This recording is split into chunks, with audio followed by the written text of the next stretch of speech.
Hey everybody, and welcome to another episode of Board Games Hitting My Table. This is where I talk about all of the games that I have been playing over the last couple of weeks. This episode covering the second half of July 2024. I don't have too many games here to talk about, so it's going to be a relatively short video.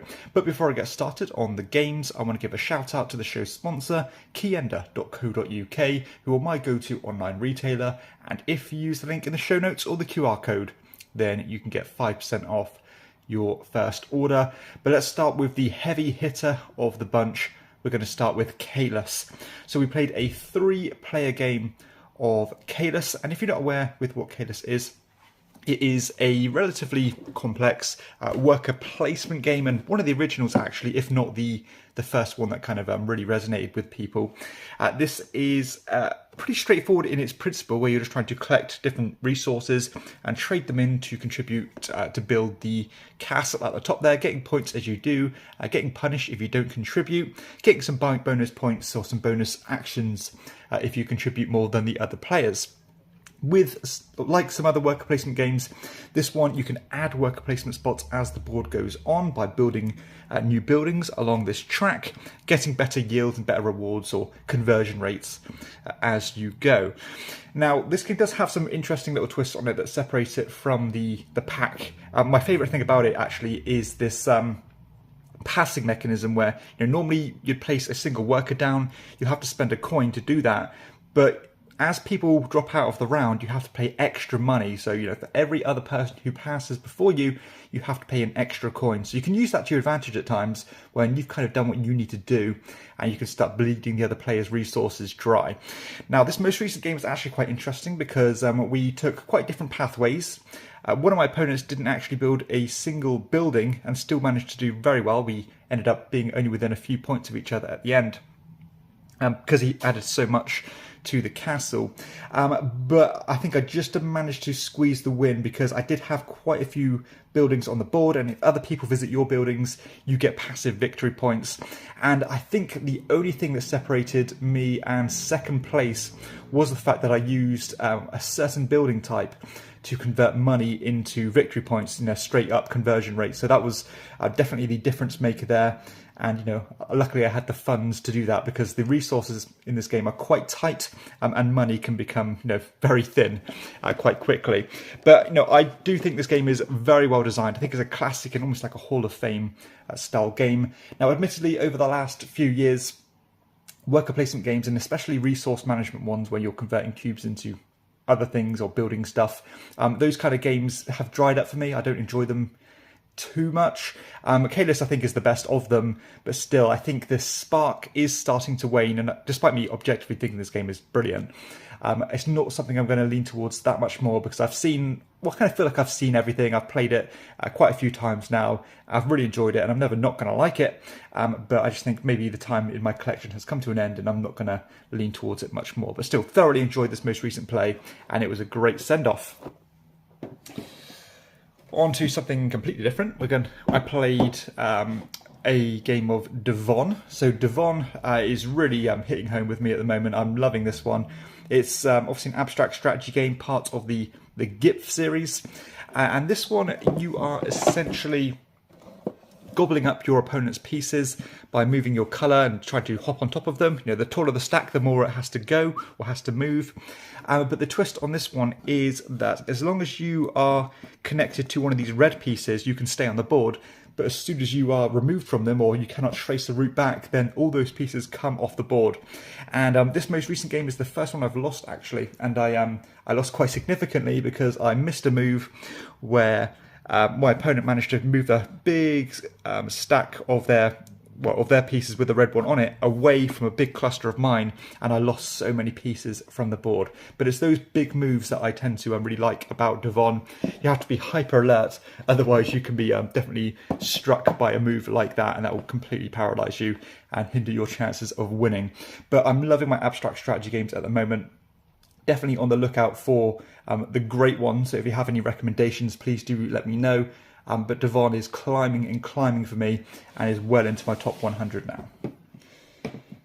Another abstract strategy one that I played, a much lighter one, is Donuts. Donuts is kind of a very simple one where you're just trying to get 5 in a row. There's some additional twists where if you kind of put your piece in between your opponents, you can flip them and convert them to your colour. I introduced this one to my girlfriend for the first time, and she beat me quite thoroughly actually. It was a bit more of a game of attrition, because normally you can get caught off guard quite quickly in this one and it can end within a few turns. We actually ended up going through most of our pieces, and I missed a move, and she managed to win it by getting 5 in a row. Not many tokens flipped over, but sometimes the game works like that depending on the orientation of the board. But still, lovely little 10-minute game, and yeah, I'm thoroughly enjoying it, and probably my favourite Cathada game. Actually, that's not true, Seven Wonders Duel, but still, this is way up there for me. A couple of fillers now. I played a 3-player game of Huga, little set collection game, trying to collect rows and columns of these cards and bank them before the game end comes up, and you have to spend, or it costs you negative victory points essentially. It's a nice one.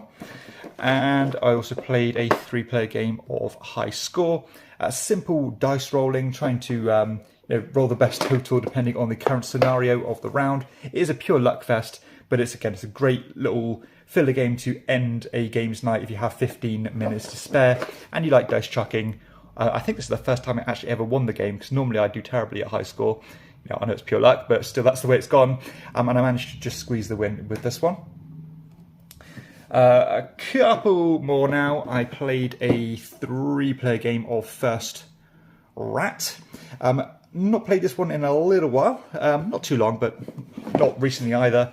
Lovely little kind of family plus weight style game as you're climbing this track, collecting resources, completing these contracts or trying to cash them in to get victory points, racing up the track to get to the top. Lots of different kind of games within games here, and it's all about trying to beat your opponent to the punch and do things.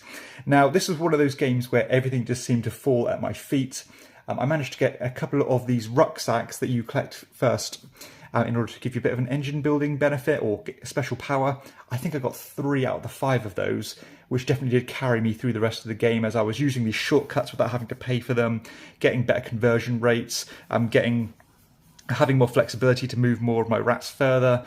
So yeah, I kind of had a bit of a positive handicap really over my opponents, which did end up giving me quite a heavy victory in this one. I think I did super well without really meaning to, but still I think the game is very smart, very sharp, and I'm still enjoying it a lot.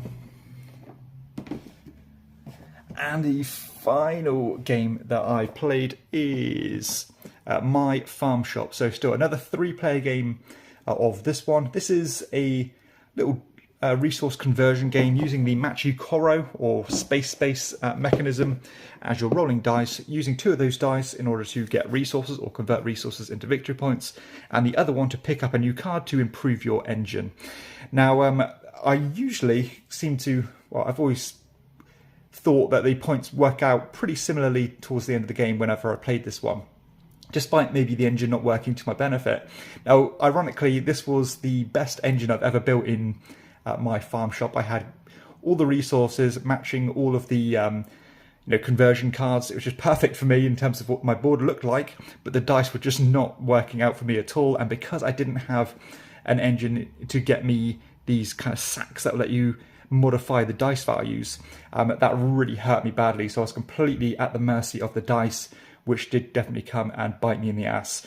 But still, I think this is a lovely family weight game, tragically overlooked, and I think the best of the Machi Koro style of games out there. But still, really enjoyed that one. That is My Farm Shop. So that's it really. That's all of the games that I have been playing. Not too many, but still a good spread of heavy to Gateway Plus style and pure filler games, and even some simple but not complex but deep abstract games such as Devon. But hopefully you've enjoyed this video. If you have, please be sure to hit like and subscribe to the channel and check out my other content too.